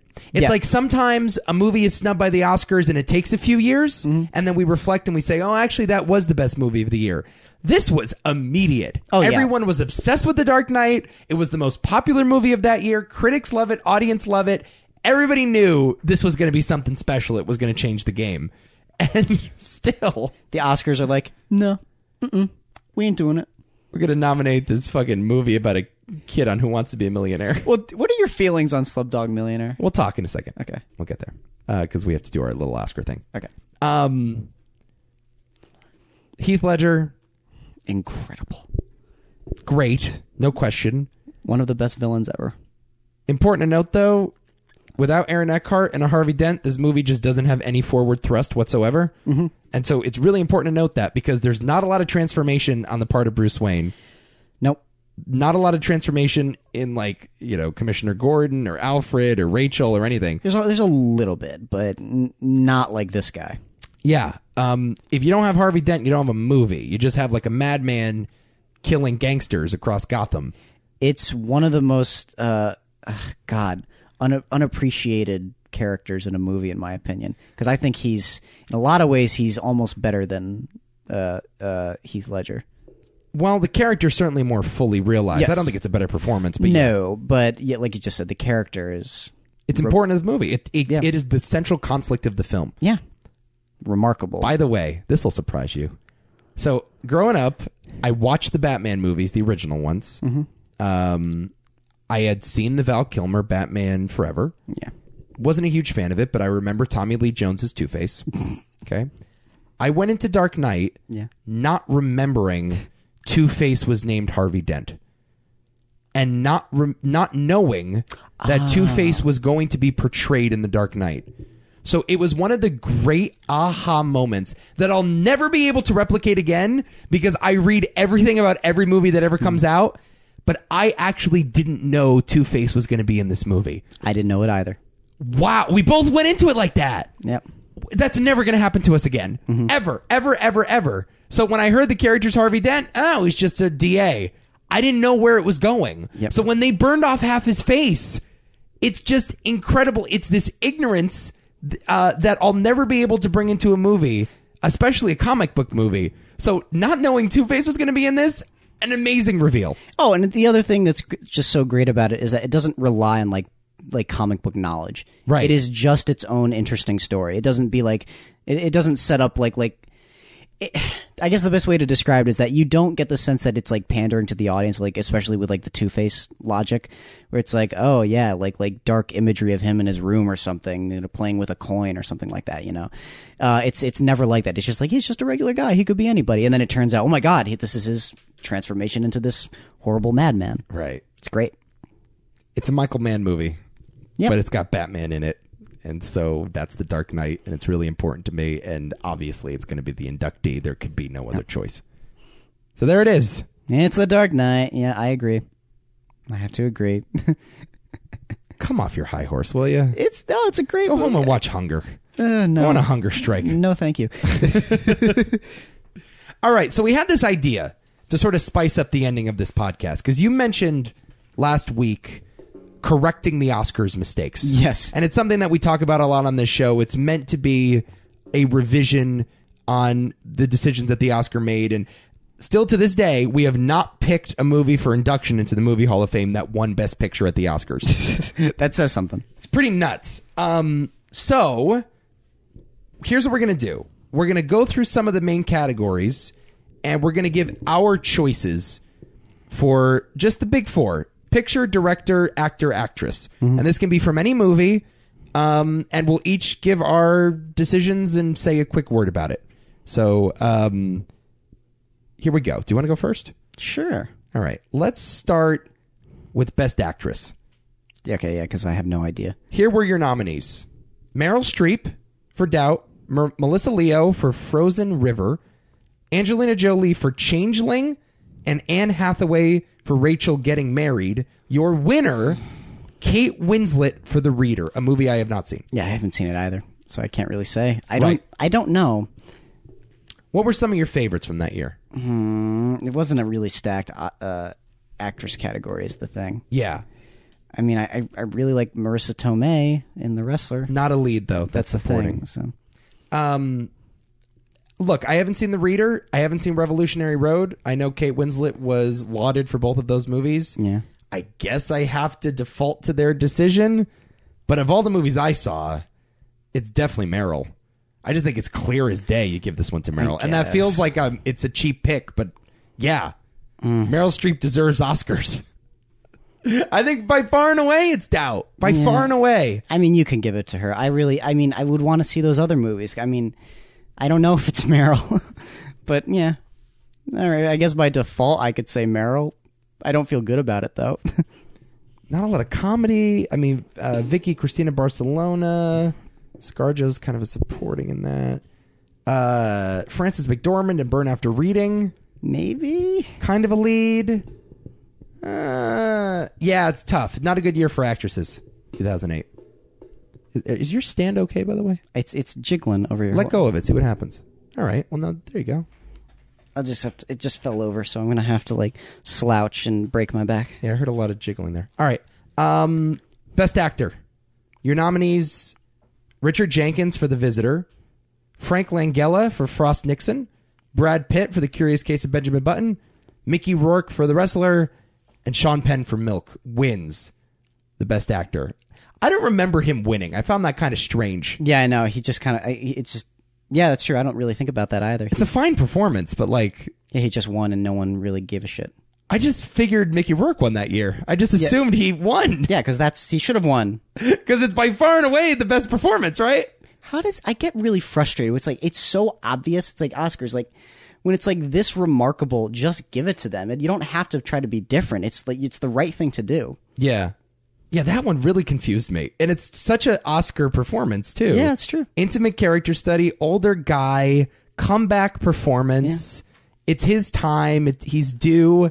Just so weird to me that it was Sean Penn, who's won before, right? Didn't he win for Mystic River? Yes, he did. Yeah, I'm pretty sure Sean Penn has won Best Actor before. So it's just kind of weird to me that they gave it to him again. Interesting. Yeah, we both agree, though. Mickey Rourke, right? Yeah, absolutely. Okay. Best Director, your nominees, Stephen Daldry for The Reader, Gus Van Sant for Milk, Ron Howard for Frost Nixon, David Fincher for The Curious Case of Benjamin Button, and your winner, Danny Boyle for Slumdog Millionaire. This may be a good time to talk about Slumdog Millionaire. What are your thoughts on it? See, I like Slumdog Millionaire. Okay. Make something perfectly clear. I really like Slumdog Millionaire. Huh. I think it's a charming little film with some nice performances, and it's got a lot of flair and energy and an interesting voice, and I quite like the way it's shot, and for as annoying as it can be at times, the cinematography is fairly interesting. But it's a little sweet.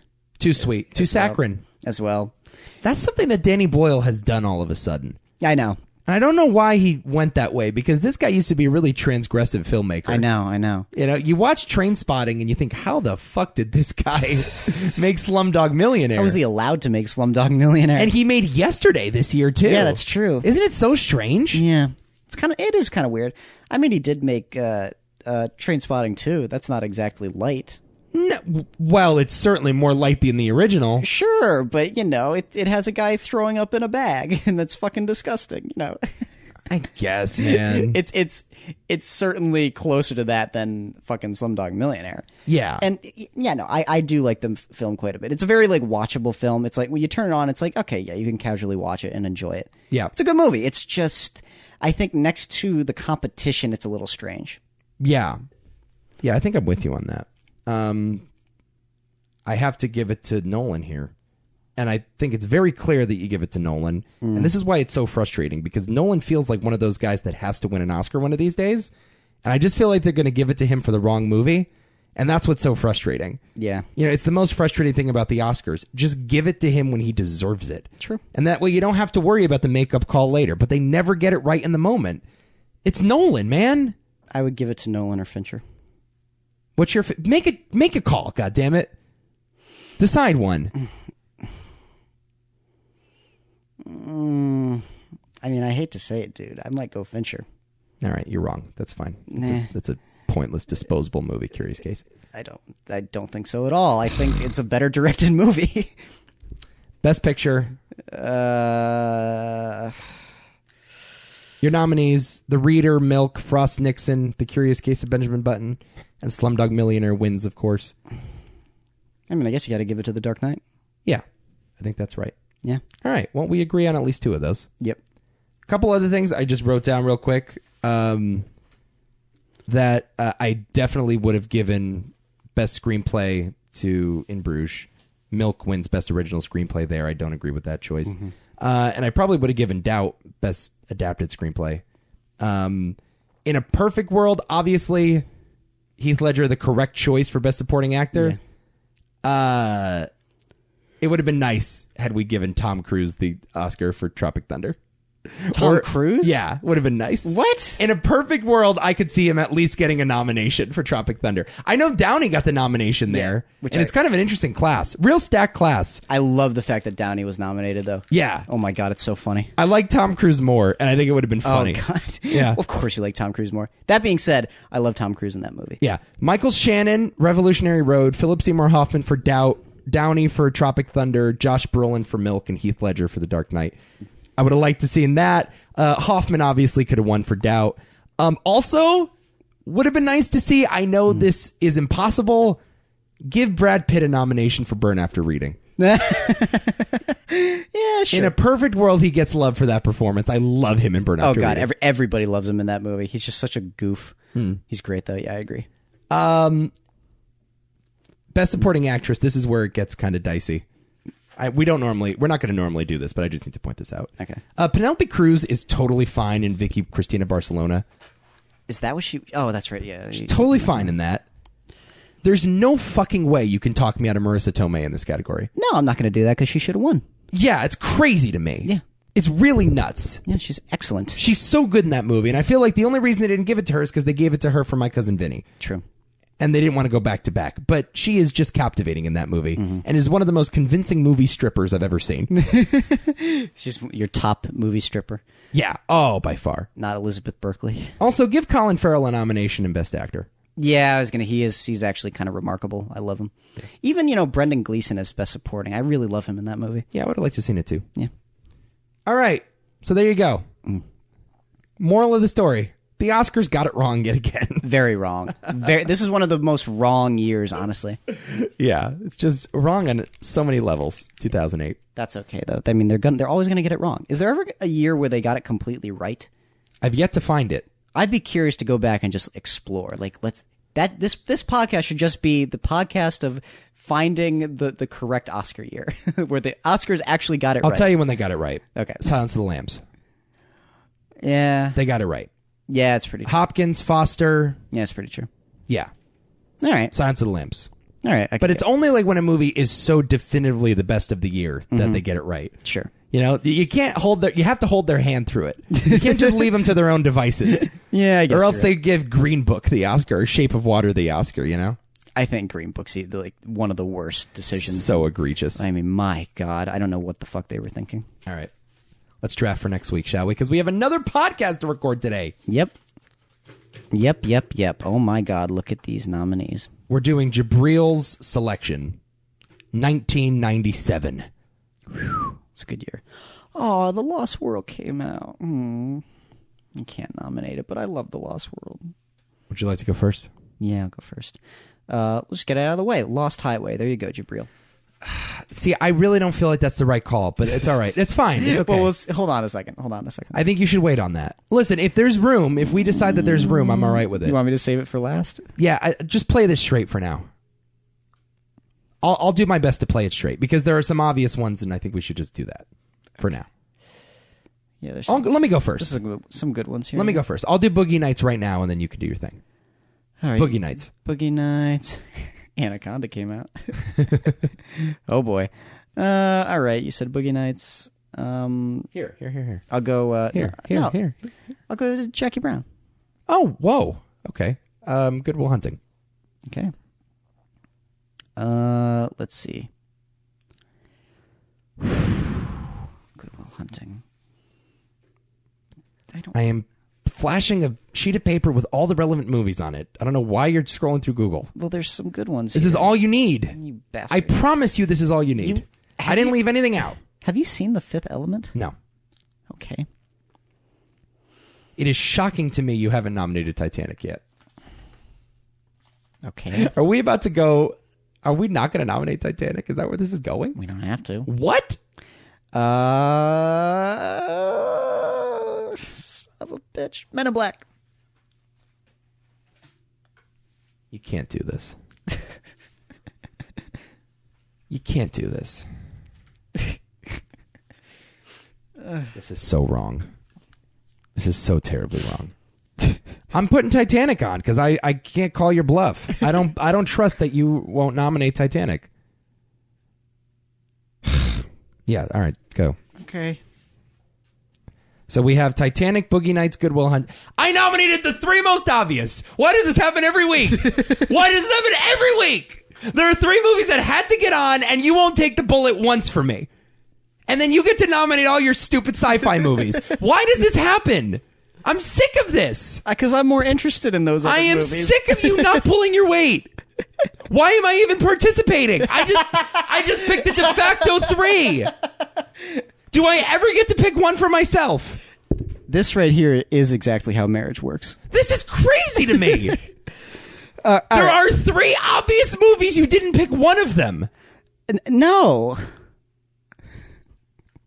They're too obvious. This is my birthday, man. Today is my birthday. You wouldn't take the bullet for me. I cannot believe you. Well, I mean, Jackie Brown's a decent pick. I don't know if I want to nominate L.A. Confidential.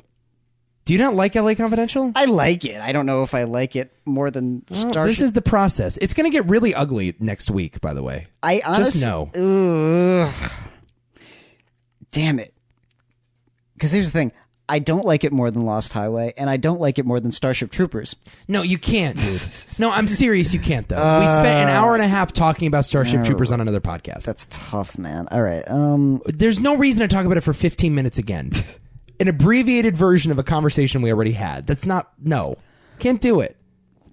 Honorable mention to Starship Troopers, but no, we can't. As good as it gets is pretty good. Oh, Jesus Christ.